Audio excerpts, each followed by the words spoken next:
So on the porch, I've got some creepy burlap that I made that hangs around the perimeter of it, just to kind of give it an enclosed feeling. Have something low hanging over the kids' heads, and then it also hides the black fluorescent lights I've got. Now that's a big hit, because kids really love to see when their costumes light up, or their teeth, or their eyeballs, or something. They like to point at their friends and laugh and joke. So over this poor soul who's wrapped up in a spider's web, there's one big hanging spider, and it gets a few good scares once in a while. You see it's attached with a fishing line. That fishing line is attached to the front door, and so when the door opens, there's a little eyelet over there that goes straight down to that spider. It raises up, and believe it or not, it's not that noticeable, but it catches a few people's eyes, and I get some girls that scream at it, and a couple of boys maybe once in a while.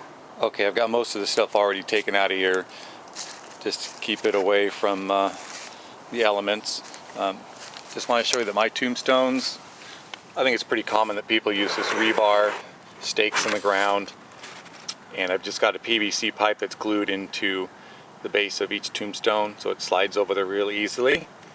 The Hope tombstone is just a foam cooler that's upside down, and it made a great compartment where I hide all my connections for my LED lighting.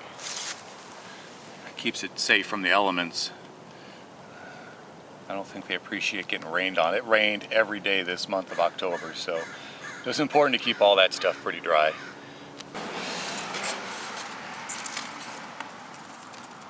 So you can kind of see every once in a while there's a little spot of light. I had nearly 30 tombstones in this part of the yard this year. So some of the LEDs are on little stakes. Some are just right about ground level. Even a couple or so that are on taller stakes that hide behind the taller tombstones. So I built and added these candles this year. These are actual wax candles. I like the glow they give off better than the PVC pipes everybody uses. Just got the flickering LEDs from Lighthouse LEDs in there. Looked very realistic. And these candles are connected to the same LED transformer and wired up the same that are hidden in that tombstone back there. Looks like we have a lost soul here. He's leaning up against the fogger tubing that runs into the cemetery to distribute the fogger. This red pipe runs over to the base of the porch and puts a stream of fog out at the base of the stairs. So I hide my fogger on the side of the house. I put it in this tub container, which I use for storage later in this season. It's got holes drilled around the top of it to let some of the heat out, and this lid helps keep the rain off of it. And this tubing, a short section of tubing, runs into a couple of fog chiller boxes, and here it's the 2nd of November and there's pretty much still full of ice. Okay, it runs out of the second one, and then it splits, and the larger main pipe runs into the cemetery, and then this one on the left runs out underneath the fence to where there are a couple tombstones. This little container holds the light organ circuit board for running my thunder and lightning effects. So the power comes in and combines with the audio and makes the lightning light come on whenever there's a thunder sound. This is the light I use for my lightning. I've got it elevated up high into this small tree. It's the one light that I like to have as a natural look. So I just like how the light comes from above and casts downward. That way it hits all the details that I have up high, and then gets down low enough underneath the porch so that it really kind of surprises the kids. My Axeworthy flying ghost is on the corner of a fence behind the house, and I just let him hang here when he's not active. And he's just got a stand mixer, kitchen mixer motor that I've got protected from the rain here, that I've run down to a little drive wheel. And I had to do a fix this year to keep it from falling off. I didn't know why I had not thought about it sooner, but it really did the trick and kept the ghost running without fail.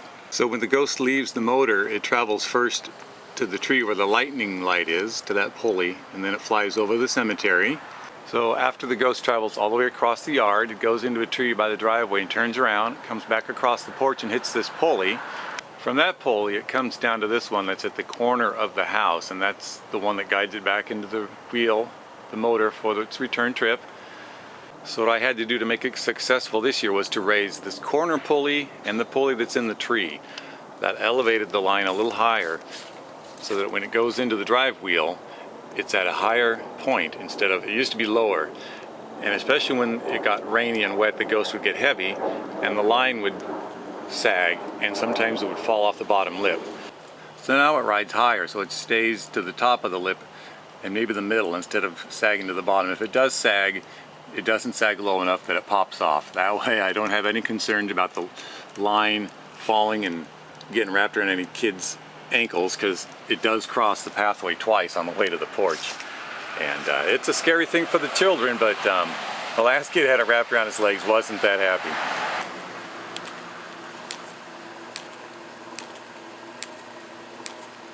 So I've got this skeleton in a tree at the side of the house. He kind of hangs by himself outside the cemetery. There's a light here above him that you can't really see from the sidewalk, but it flickers and gives a eerie on and off light shadow to him during the night. Now here's the end of one of the fogger lines. A couple stakes means there used to be a couple tombstones here, and the lantern has one of those LED flickering lights in it.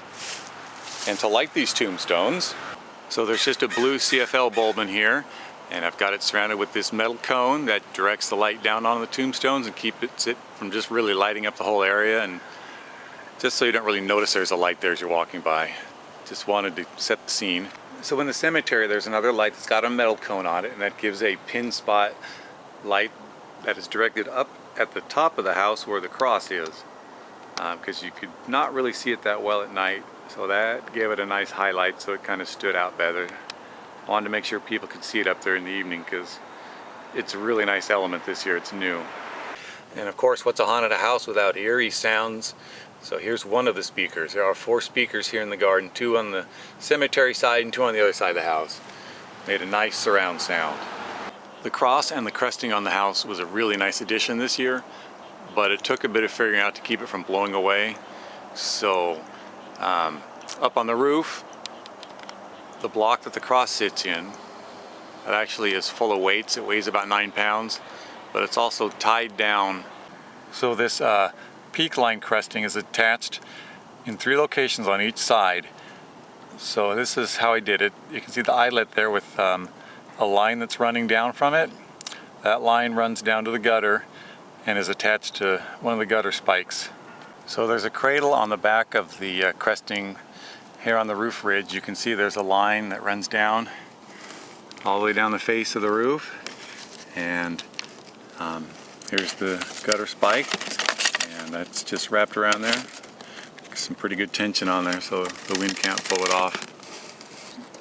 So the back side of the cresting that's on the gutters, there's a metal bar that's glued to the back side that gives it some strength. It's just foam, it snaps so easily. So then around the metal bar and around one of the nail spikes on the gutter is just a zip tie that holds it down, even though it's kind of weighted. What happened with the metal bar is it tended to cause the things to fall backwards onto the roof. So I've got these little foam blocks in there to kind of prop them forward. That way they stay upright. And then I've got this Christmas lights that run the length of the gutter that give some highlight, some backlighting.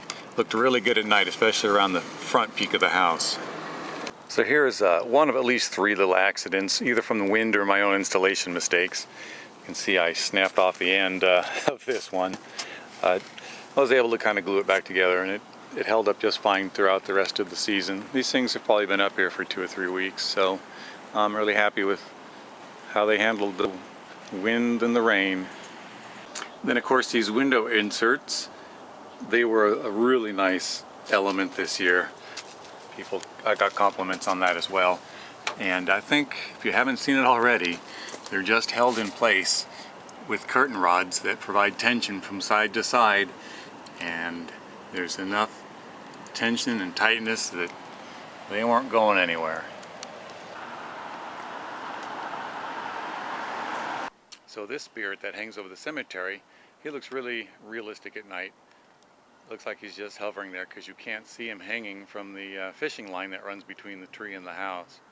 He just kind of floats back and forth. Looks like he's just come right up from one of those grave plots. Well, I don't know if you'd consider this a prop, but I do. Not necessarily the whole house, but the cresting that I made to go along the gutter line and the peak up there with the cross completely changed the character of the house for the Halloween season. I had so many kids this year, and they just love the haunted house. Of course, I've taken it all down. That's all I've left up for now. But anyway, hell of an addition.